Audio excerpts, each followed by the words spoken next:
নমস্কার বন্ধুরা, আপনাদের ইলিশের রেসিপিগুলো ভালো লাগছে তো? আপনাদের যদি কোনো নতুন নতুন রেসিপি জানা থাকে অবশ্যই সবার সাথে শেয়ার করবেন। এটা আমাদের কর্তব্য, সবার কাছে নতুন নতুন রেসিপি শেয়ার করার। আজকে আমি আপনাদের বানিয়ে দেখাবো ইলিশের জিরা ইলিশ।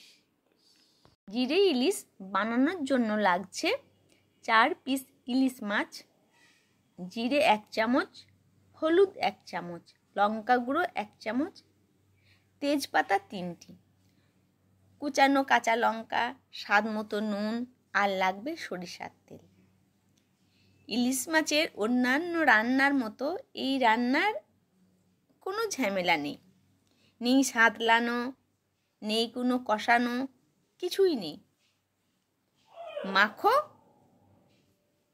কড়াই বসাও, আঁচে চাপাও, রান্না হয়ে গেলে পরিবেশন করো, ব্যাস। জিরে ইলিশের জন্য আমাকে প্রথমে মাছগুলোকে হলুদ আর নুন মিশিয়ে নেব।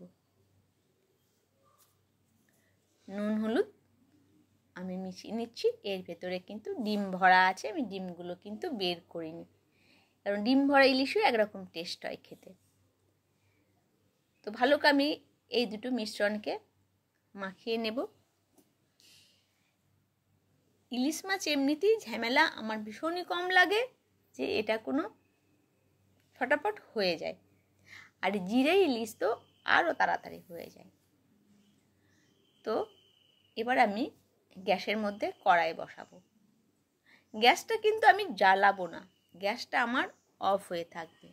এবার কড়াইয়ের মধ্যে আমি দেব তেল। তেল দেওয়াতে অল্প তেল লাগবে, বেশি তেল তো আর লাগে না। এবার একে একে আমি উপকরণগুলোকে কড়াইয়ের মধ্যে আমি দিয়ে দেব। প্রথমেই আমি দেব হলুদ, লঙ্কার গুঁড়ো, লাল লঙ্কার গুঁড়ো। একটু ঝাল নেবেন, কারণ ঝালটা আমার তো ভীষণ ভালো লাগে, একটু ঝাল ঝাল। এবার যে যেমন ঝাল খাবে সেই হিসেব মতো। 3টে তেজপাতা দেব, আর একে একে সব উপকরণগুলো আমি দিয়ে দেব। লঙ্কা গুঁড়ো দেব, হলুদ গুঁড়ো দেব, আর জিরে গুঁড়ো দেব। তো আমি একে একে উপকরণগুলো সব দিয়ে দিচ্ছি। সত্যি এই রান্নাটার কোনো ঝামেলা নেই।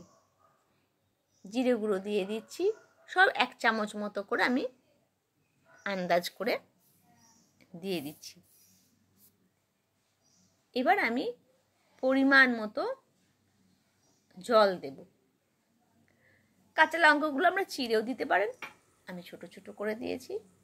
একদম 1 কাপ মতো আমি পরিমাণ মতো জল দিয়েছি, ব্যাস। এবার আমি কি করব, মাছগুলো একে একে আমি দিয়ে দেব সাজিয়ে। এবার স্বাদ মতো নুন। এবার মাছ ছাড়ার পালা হয়ে গেলে মাছগুলোকে আমি মশলাতে ভালো করে মাখিয়ে নেব। তারপরে আঁচটা আমি চালিয়ে, আঁচটা কিন্তু একটু জোরে দিতে হবে, কারণ জল দিয়েছি, একটু ফুটে যাবে।